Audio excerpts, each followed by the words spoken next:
हमारा प्यार में पागल रहे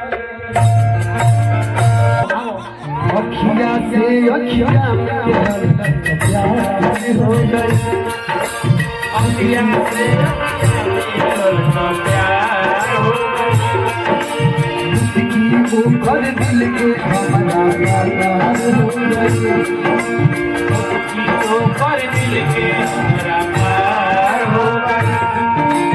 अखिया से अखिया प्यार हो गई ऊपर दिल के हमारा प्यार हो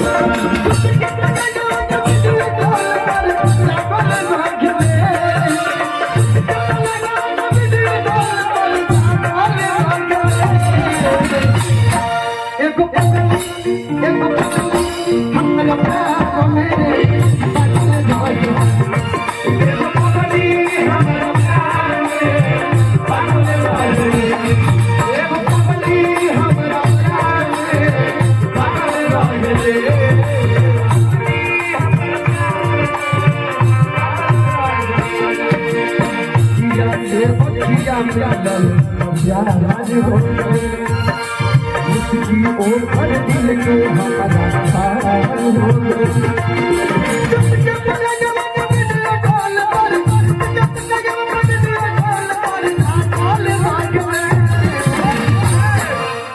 हमारा पसंद है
तो भाई के तरफ 2 रुपया मिले लागो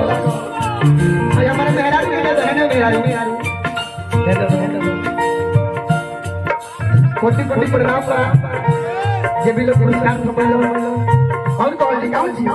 आप बढ़ जाइए जब से न खाई ले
जिम्मेदार आहे